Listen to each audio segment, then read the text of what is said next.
What are you wearing? A Canadian tuxedo. Canadian. And I'm a hockey player. Let's go Blues.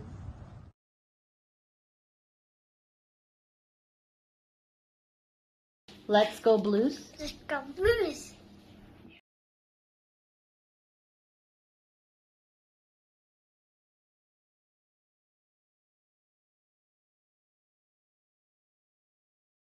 Hawaii Blues fan, we're bleeding blue with you. Let's go Blues. Let's go Blues.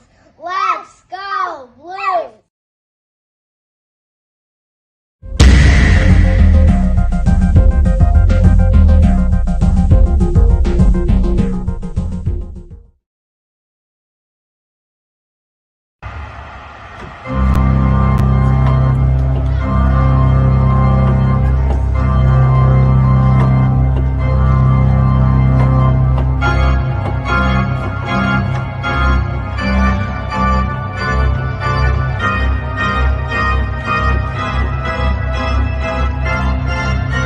Now please welcome to the ice for their pregame warm-up, presented by Scott Credit Union. Your St.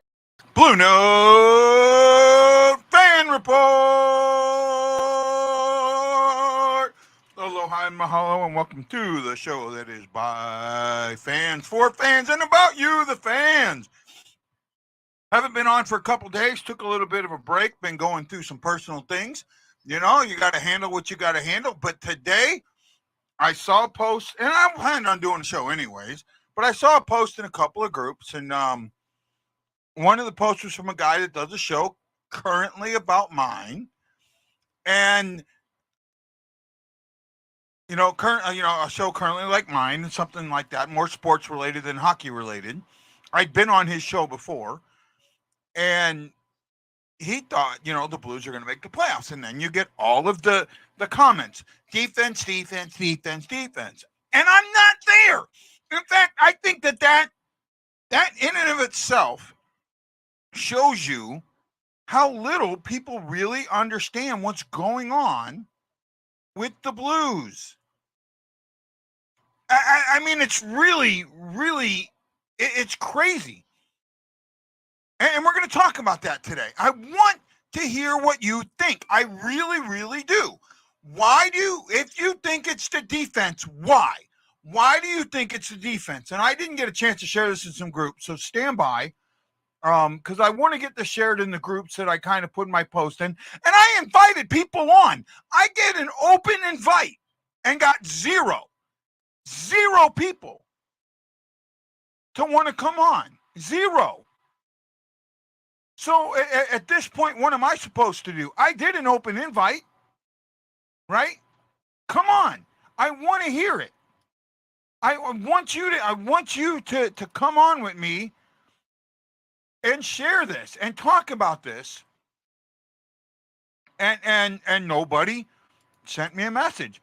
People responded, "Oh, it's not this or it's not that," or and then there's a misnomer, and this drives me crazy. And it's not. I got to be careful how I say this. Maybe I'm wrong here, but the reason the Blues won the Cup did not have as much to do with the quote-unquote forecheck as everyone thinks it did. The forecheck will never, ever win you a game. It won't. It's not the forecheck that will win you a game. It is something else. There is something else that if you do not lead in this category, I can almost guarantee you're not going to win a game. Almost guarantee it. If you're not ahead in this category, for the most part, take luck out of the equation, large sample size, you're not going to win. That plain and that simple. 5 on 5, you have to control this statistic. If you don't, you're not going to win games. Anybody, and I'm putting this out there. What statistic do you think I'm talking about? Right now, I'm sharing this in a group, so I can't see what you're responding, so I'll get to you in a second. But, I mean, it's so important that we understand this. the forecheck will never, ever, ever, ever win you a game. And Shaggy, you're almost dead on it. You're almost dead on it, bud. Now, I was supposed to have a guest, and they backed out. So, Shags, you want to come on, bud, and talk about this? And my open request still out there, man. If you want to come on and join me, I mean, I wanted to vet people, but I mean, if you come on and you're a jackass, you're going to get deleted and blocked. That's all there is to it.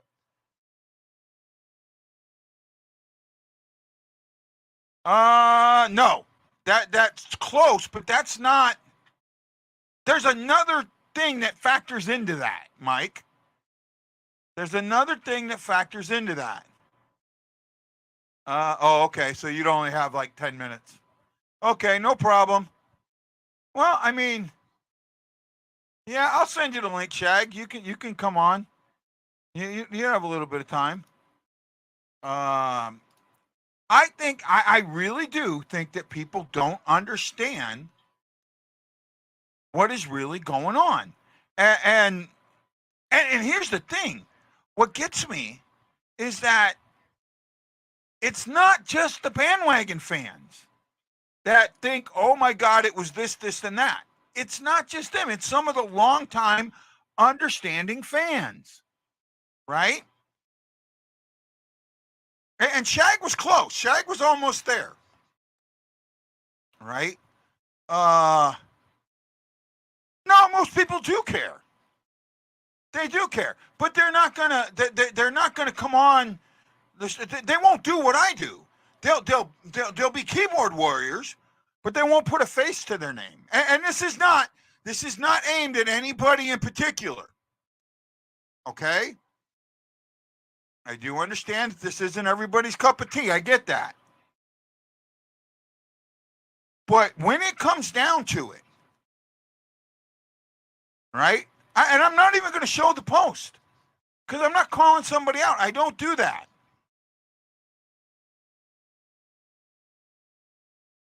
Mike says, you know how I feel. I think a lot of players are going to have bounce back seasons, and other guys will take steps forward. The team is going to pleasantly surprise you. I really do believe that. Injuries last year, I don't think the injuries were as bad as everybody thinks. And last year just wasn't us, man. That there were a lot more going on. McGongle, I'll call you out anytime I want to. So, how's that, bud? How's that? No. Somebody, the person that was supposed to come on posted, and I'm not going to show it, but I will say what he posted. He posted in a group, am I crazy? The Blues are going to make the playoffs. And most of the comments were, well, our goaltending has to be better, or our defense has to be better.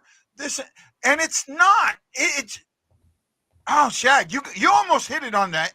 Hit the nail on the head with your thing, right? You said honestly, lack of effort and puck control, which may or may not be coaching. You almost got it dead on. There is one stat in NHL that if you do not, for the most part, I'd say 95% of the time, you have to win this stat to win a hockey game. Do you know what that stat is? Time of puck control. Puck control. Absolutely, it is puck control. If you do not control the puck, you are not going to win the game. Well, we discussed this already, Guy, a million times. We discussed this with the Rangers when they were going deep in the playoffs. We discussed this when the Blues were playing the Avalanche in the playoffs a couple years ago. I remember this discussion we had. They actually came back in that game to take it to overtime. If you remember that game, I told you don't be crazy, and you said, I don't know, and I'm like, it's going to happen. But one thing that changed immediately in that third period was the second they had puck control and brought the pressure on the goalie, the entire game changed. I've seen games where they simply recognize a way to keep that puck in the offensive zone longer in one period, and they score 3 goals in that period, and they completely turn the game upside down. What people don't realize, when I say a lack of effort, how many games do you see at a certain point, Guy or any fan in here going, it's over? Most times, even if my team is down, I don't think it's over.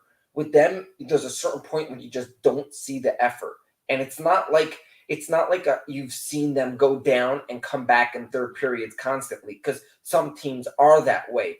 This is a team that has shown you when it's over, it's over. We are not pushing. We are not that same team that could come back. Whether that's coaching or not is hard to see, because the coaching, again, could tell you you're not giving them enough talent, or the coaching could tell you what they could.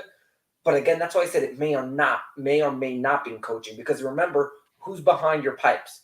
Not a guy who you could say has been at fault for any of your problems. Well, for me, the biggest thing here is, and man, I can't believe a lot of people did, when I talk to some media members, they act like it's a surprise that I'm bringing it up. Matt DeFranks, and I get he's new, but when I brought this up to Matt DeFranks, he was like, I didn't notice that. Wow. The Blues consistently brought the puck in to the top of the circles, to the faceoff dot, stopped, and looked for a pass. That was a turnover consistently. But what does that go down to? There's two things, I think, two words that start with the two important C's that it comes to hockey, and that's communication and chemistry. If you don't have communication and chemistry, every time you want to send that puck down and you want to get that pass, as we discussed, having less passes to get into the offensive zone is vital. Not having 4 or 5 passes to get around the defense and figure out to get in. By the time you got in, you're back out. No, I think you're partially right. But I also think that the problem with here wasn't as much team chemistry as it was the situation itself, right? When you enter the zone from a standing position, first of all, you give the defense the advantage. And this happened consistently. The guy that got the puck was standing, waiting for the puck at the blue line. So now he's got to gain momentum. By the time he gains momentum, the defense is on him, so it clogs him. Second thing is, if he's the only one on the line when he comes in, there's nobody coming in with him. Right. He's so far ahead of the play, there's nobody coming in with him. Well, how do you defeat that? If you're ahead of the play, how do you defeat that? And there is one simple move that defeats that almost every single time, and the Blues almost never used it. And that is? And it's throw the puck around the back of the net, not to the net, around. So the puck comes all the way around to the guy coming up the wing. Well, there was a play that we discussed on the Blues goal that tied that Avalanche game. So what the Blues did, which was very smart, they sent in the puck deep right, in which the puck then bounced from the wall directly back in the middle of the ice. Mm-hmm. Because when you send that puck into a corner, it doesn't round the corner. It just comes back out to a certain point. What happened is they sent it to the corner. They then did they dropped it in the zone. And because it bounced a little bit out, they had a player coming down the right side. He sent it to the middle, and right away you had a quick one. Now, I don't know if you call that a one-timer, almost a wrister from that middle. What that advantage was is that when you sent it to that corner, the defense, it wasn't the normal way of sending it in. And it bounced as well immediately in middle of the ice, which is exactly where you want the puck. Yeah, well, a lot of times with this season, the Blues just did not. First of all, there is something that, and that, Mike says the Blues have become a score off the rush team for the most part. You're going to lose every single time you play like that. You can't out-throw. You will lose. Outrun a team to win. No, not for 60 minutes you can't. Nope. Especially when we don't have the speed on the team to begin with. Exactly. First of all, there are teams out there that just outskate you. I've said this about the Oilers. The Oilers are a great team, but they have they haven't, I have to say, they haven't completely outdone other teams. They've used a lot of their speed to beat other teams, especially with McDavid and Draisaitl. Now they have that speed, but there are other teams out there that have that speed and are using it to their advantage. You have to have the players for that. Now, first of all, by the way, Kevin Hayes is a faster player that they brought in. He's going to help. He's going to help that speed. If you look at a team like the Rangers, they had one of the fastest up and down the ice teams. Again, how much cups have they won in the past couple of years? Say again? I said the Rangers have been one of the faster teams going up and down the ice. And yet how many cups have they made in the past couple of years? Yeah, none. Right. Because speed doesn't necessarily win if you don't have a complete team that knows how to pass and use the ice correctly. No, that's part of it.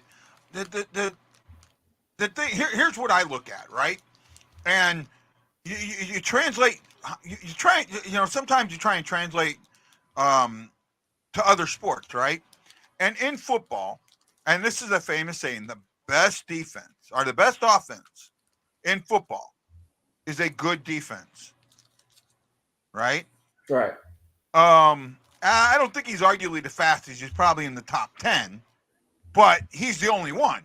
There's no one else that's up there with him. Okay, so back to what I was saying, right? Excuse me. Man, I kind of lost myself. So, God, what? I'm totally lost, Shaq. No, so we were discussing the fact. Back to your point of the fact that Okay, I got it. Yeah. So in football, the best offense is a good defense. That defense keeps the other team's offense off the field. The other team's offense isn't on the field, they can't score, right? Plain and simple. So what in hockey is the equivalent of keeping the other team's players off the ice? How do you keep the top two lines of the other team off the ice? Quote unquote, off the ice. There is, and I'll get into that in a second. There is something that is really, really important here that gets missed. You do this thing, and I guarantee you will beat every single team in the league if you do it and do it well. That is. What is that? I want to see if anybody gets it. I want to leave that out. What is the one thing that if you do, and it's not score, obvious, right? There is a system that if you use this system, if you do this thing, this common thing in hockey, on a day by day, you do it almost game by game, I guarantee you're going to win almost every game, right? I'll give you three things. Sending the puck to the net. Say again? Sending the puck to the net. Okay. That's not it. That's okay. That. You know what? I would say cycling. Ding ding ding ding ding ding ding ding ding ding ding ding ding ding ding ding ding ding ding. Cycle. The cycle keeps the other team off the ice. Well, you also see. I always looked at it a little bit like basketball. So basically, let's say I see a player, and basically someone sets a pick for you, and you go around him. So sometimes it's not always to get you open, but it's in order to make the other team move into a certain position to allow you to get a pass through to let's say you want a 3-point shot. So you get a pick on the top of the key, then you go around that pick and then pass it to the corner because now everyone's shaded towards your side because they saw you go to that side. So in hockey, you sort of want the same idea. If you constantly keep that cycling around that outside and you get the right guy for that one-timer or for that drive inside or for even the deflection, again, deflection is one of the harder goals to get out there, and that's why guys like Tarasenko, Kreider, and guys that are sitting there in the paint are in the center ice are vital for a team. That's why it's so vital. If you keep and see, Shag, it's not even that. It's even more simpler than what you just put out, right? If you keep, and this is, I mean, right, if you keep the other team's players on the ice long enough, they can't. So when you're on a 5-on-5 cycle, you have the opportunity to change players if you keep that puck. The team on defense doesn't. Mm-hmm. Normally, your number one line will play their number one line. If your number one and number two line can keep their number one line on the ice for 1 minute to 2 minutes or longer, When the game gets important in the third period, they will have nothing in the tank. Right. When you have a solid cycle, you are going to win more games than not. You are going to keep the guys that are supposed to score from scoring. Plain and simple. It's that simple. That's how important the cycle is. Now, I keep hearing the Blues won the Cup in 2019 because of their forecheck. Let me ask this question, and I put it out in the groups. I put something in one of the groups about it and said I would. How many of the goals in Game 7, the most important game in Blues history, came off the forecheck? They scored 4 goals, won that game 4-1. How many of those goals came off the forecheck? My guess, based on what you're saying, is 0. Maybe one. Maybe one. Well, here's the thing. Having a good forecheck, in my opinion, is not about necessarily it's not gonna help you the second right now. What forecheck does help you with is it frustrates and tires the other team, which makes you get an advantage. It doesn't win you the game because it's not necessarily going to score you every goal in a game, because you're not playing a weak team, especially in the Cup. You're not playing a weak team. You're going to be playing a team if you go in and get a forecheck and win the puck and don't cycle it and don't maintain coverage, and the other team gets it, your forecheck was useless. Yeah, how many times do you see a guy steal the puck and then come to the zone and just straight away shoot it for an easy save? Yeah, that does nothing.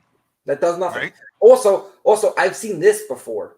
I've seen forechecks in which they steal the puck and then send it around, and the puck gets just picked right back off, where they think they're about to start a cycle. I'm with you.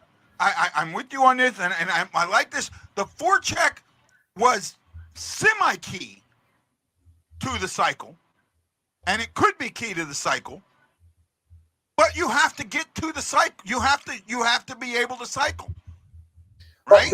You have to be. And by the way, let's go through those 4 goals, and I can remember 3 of them vividly. The first goal of that game was O'Reilly taking a shot. Actually, somebody else took a shot that hit O'Reilly's stick and went in. Right? I can't remember who it was that took a shot. The second goal was Pietrangelo, who came into the zone after stealing the puck in the offensive zone and had Bouwmeester. That's it. Okay, thank you. Bouwmeester took the shot and it hit O'Reilly's stick. Thank you. Okay. So Marchand went and left Pietrangelo by himself, just went off the ice. I'm done. And that's where that goal came from. No cycle on either one of those goals. The third goal was Tarasenko taking Chara and Coyle. I think it was Coyle. Might have been the St. Louis. It might have been Coyle.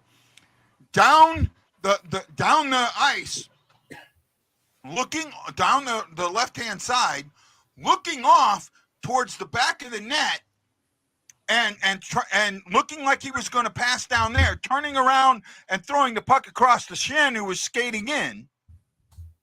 Right? That had nothing to do with the forecheck. Now, the fourth goal, and I think the fourth goal was Sanford. Now, that was a pass from, I think, Shen or Perron from behind the net. So that one may have had something to do with a forecheck, but I can't completely remember. But none of those goals had anything to do with a forecheck. None of them. They all had to do with good, solid passing, cycling, moving the puck.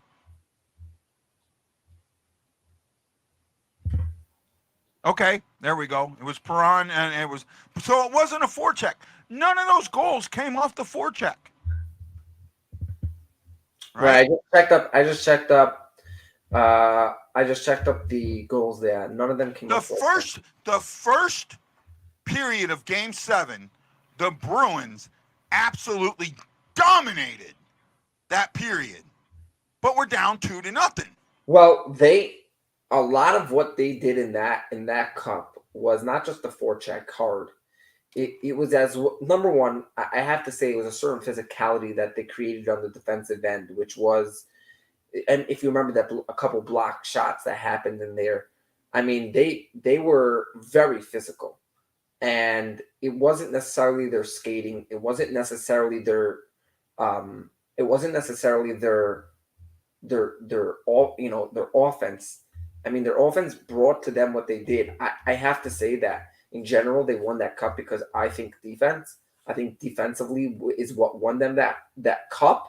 But if you want to discuss what they did well in general on that team, we're talking about a team, by the way, people have to realize we're talking about a team that was, I think, last at a certain point that in 2019, right? I think they were last at a certain point. People were not saying great things about them. And Berube came in and brought a great fire and message. And, of course, we discussed if that's lost or not. But 23 points by O'Reilly, I think, in the playoffs. I mean, that was a team that offensively was playing just spot on. Okay. And defensively were physical. During the 18-19 season, what was the Blue? Do you have an idea of what the Blues Corsi 4 percentage was? Now, this is the Corsi 4 is based on the average of the league. 50% means that you held the puck 50% of the time, 5-on-5. Anything over it, you held it more than the other team. Anything under it, you held it less than the other team. In 18-19, what was the Blues Corsi 4 percentage? Do you have an idea? It's got to be way over. Well, you got to remember, they had a tough first half of the season. Right.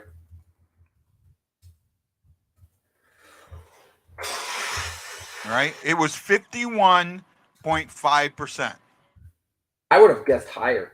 That's not a bad number. That's not a bad number. I know, but I would have thought after that second half that it would be higher, actually. In the playoffs. The playoffs. They're Corsi 4, and I had to do some quick math, so my math could be off because I had to do it based on, I had to add it up and average it. They were at 54%. Wow. Right? 54%.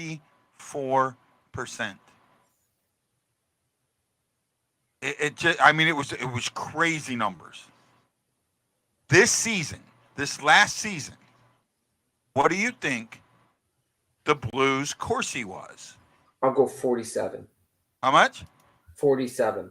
47? Actually, I think you're pretty close. I got to bring it back up. I had something else up. Hold on. Here we go. Yeah, what did you say? 47? Yeah. I'm going to see if anybody else wants to guess. What was the Blues Corsi during the last season? Bennington gets absolutely peppered in the first period.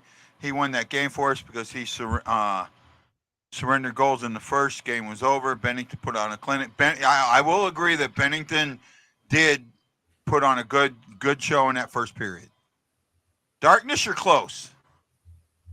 Darkness, Shockey's 44. All right? Come on, guys. See if anybody else types. Make sure I double check. No one else typed. So it's 46.1. Probably at the bottom of the league. I couldn't figure out how to do how. So with Hockey Reference to do some of the like more in-depth statistics, you have to pay for it, and I just can't afford it. But guy, at a certain point, after all these different sites, I have to pay for. At a certain point, it's not worth it. This goes back to our conversation of how they make us pay for sports these days. Yeah. Hey, is it 10:30? It is 10:32. I got to go. Yep. But, Guy, this is an awesome conversation. I'll tell you why. Because when I saw your topic and I saw what it's about, I said to myself, I know the answer to that in my world. I know what Guy's going to go off about. It's worth like tuning in for 20 minutes for this. It's just, you don't understand. Like for me, I've seen hockey things and it's like, let's discuss the Rangers offseason. Let's discuss the Rangers draft. And and sometimes I see some of these streams. I go, oh, wow. Okay. I never seen a stream that starts off, hey, what's wrong with my team? Which was fun. You know, it's fun to discuss. No, there is because everyone's sitting there. They go defense, and in all actuality, the defense isn't the problem you think it is. Well, when I come into a season, I come with this attitude of a no blame game, which means I don't want to blame any specific person because there's a problem that usually is in general with the team that needs to get solved. And to say that it's a coach or to say that it's a player does not solve your problems because I've never seen a team that even if the coach is bad, that it destroyed the entire team as much. Because we're talking about there are teams out there where I can't say the coach necessarily was crazy good, and they've won cups, by the way. Yeah, I get it. There are times where the coach is just a guy who maybe has a decent message and a hype guy, and hockey-wise does not know anything crazy. Again, you realize at the end of the day that it's about communication, about chemistry. It's about not being lazy. It's about work ethic. You know what I mean? Yeah, I do. It's been awesome. We'll see you soon. Okay, I might be back later. All right, depending how long we go, I might be back later. No problem, bud. No problem. That a little better? The defense is the problem because they consistently have to do it, which in turn causes it to be exhausted. If it's the offense not having the puck enough, that's the issue. Darkness, you're kind of where I'm going there, right? The defense is failing because the offense isn't holding the puck long enough and keeping the guys that score from getting the puck. If you control the puck, the other team doesn't. The other team can't score if you keep the puck. It's that simple. It's really a simple thing. JM, keep watching this show and we'll teach you it. We'll teach you, bud. The thing is that there's too many people that when they watch a hockey game, they get wrapped up in the rules and you don't. You need to get wrapped up in what's in more of not following the puck per se, but watching how guys move around the ice. Because if you watch how they move around the ice, you'll notice what's happening.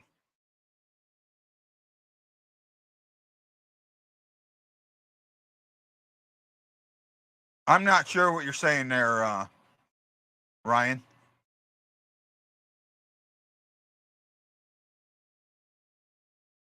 Parayko needs to be tougher, but Parayko's not the huge problem on defense. Krug is a fine defenseman. Small is fine. Right?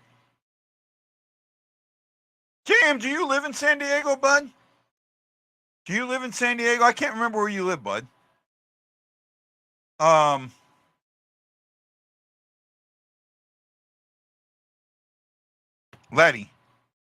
Letty's fine. God, who am I missing now?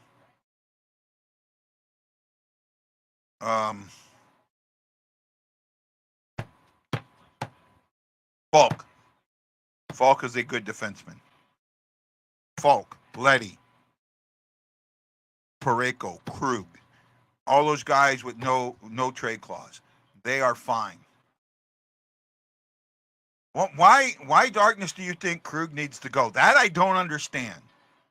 Krug is a power play quarterback. He is something that we need more of, not less of. Krug throws his body around more than Parayko does.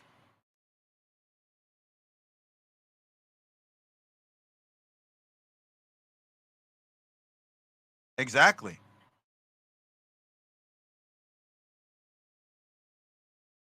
Well, Jeff, if I get, what part of Arkansas are you in, man? Because I got I got a couple of shipmates that live in the Little Rock area that if I can get home in October, November timeframe, I'm going to try and take a visit down there to them. And actually, man, I think there's a minor league team somewhere around there. I'd have to think about this. See where the nearest minor league team to you is.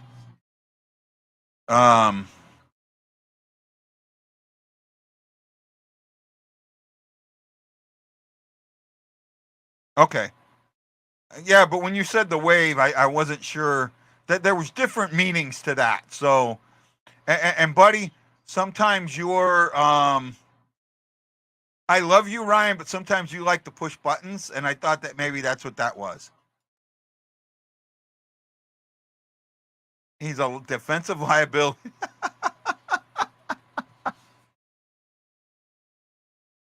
Ask Robert Thomas about him being a defensive liability.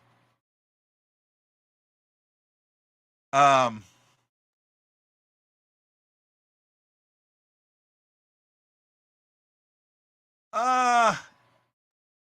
he play more than that? Hold on, now you got me thinking, Matt. Now you got me thinking. I think he played a lot more than that.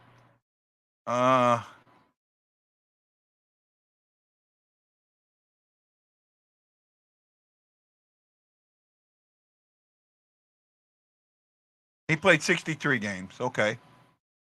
Slightly injured. I get that. He's injured because he plays hard. Let's see here.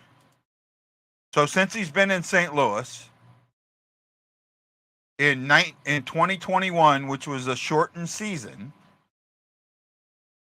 he played 51 of 51 games.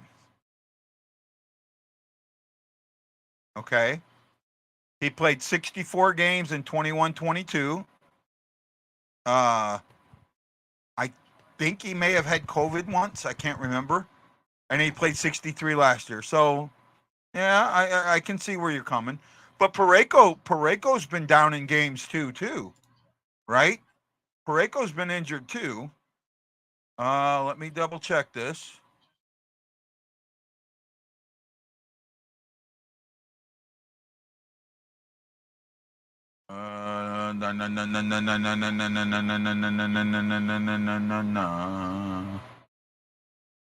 Why can't I find Parayko?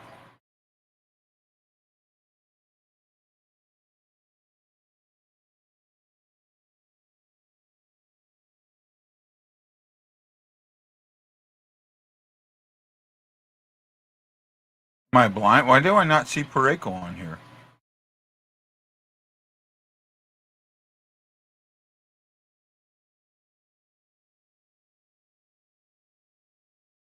Oh, here it is. Wow, man, I completely missed that.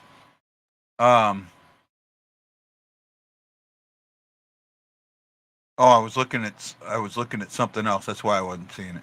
Okay, Parayko played 79 games last year. And he's 80 the year before, 32 during the shortened season. That's when he had the back issues. 64 the year before that. So he's had some issues. Now, he had 27 points in those 79 games. And Krug had 32 points in his 60 games. So Krug plays a full season. He's a 45, 50-point guy.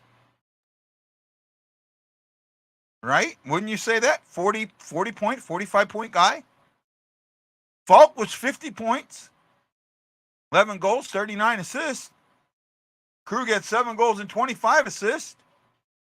Falk played all 82 games.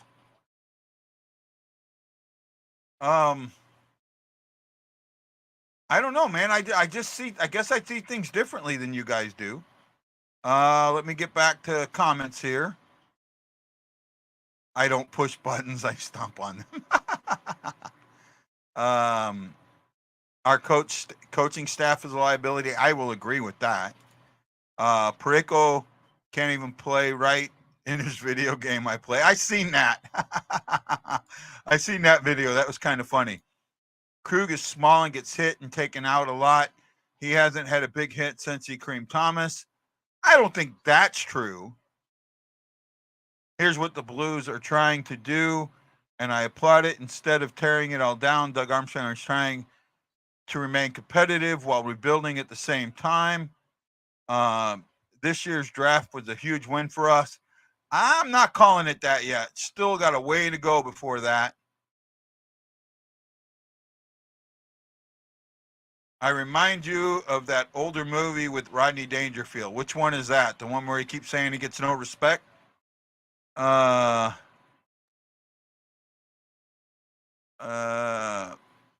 This is the year 6 of Berube's. Most coaches, his style lasts at most 5. He should have gone last year. I agree with that, Darkness. I absolutely agree with that.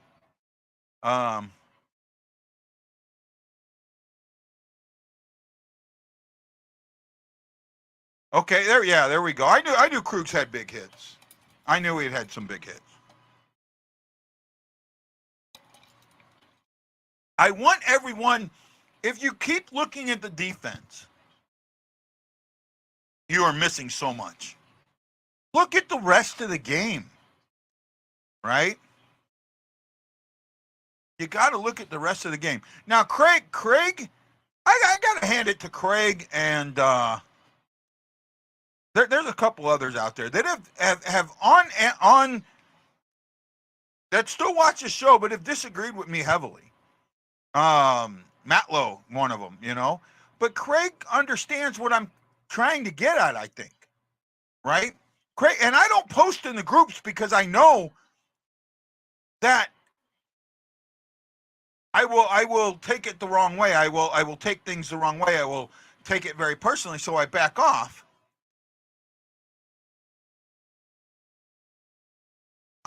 Darkness, I think that's the glass ceiling.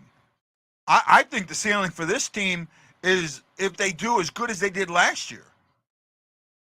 I don't think they're even close.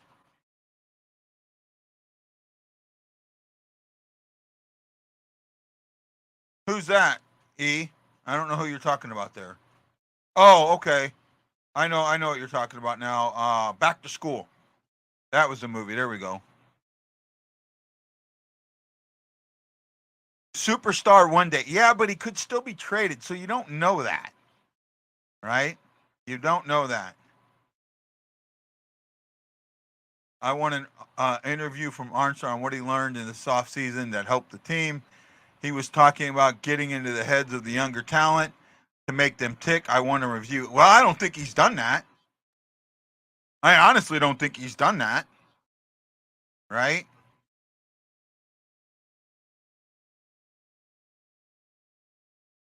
Mike, remember when we drafted Bach? How high you were on Bach? Where's Bach now?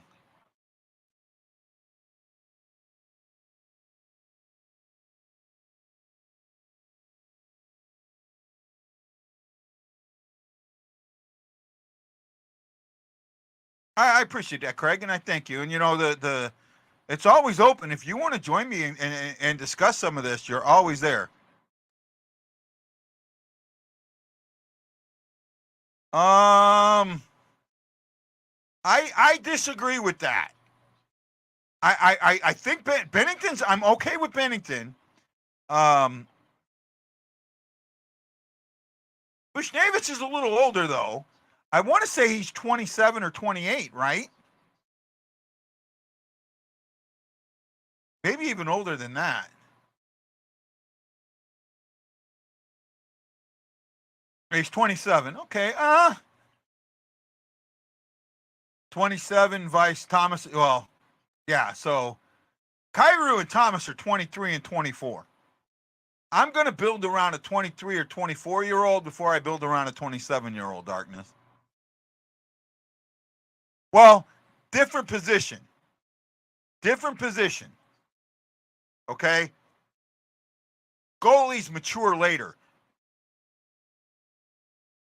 Forwards and defensemen get into the league usually around 2021. Maybe a little younger. Goalies, for the most part, don't get in the league until 24,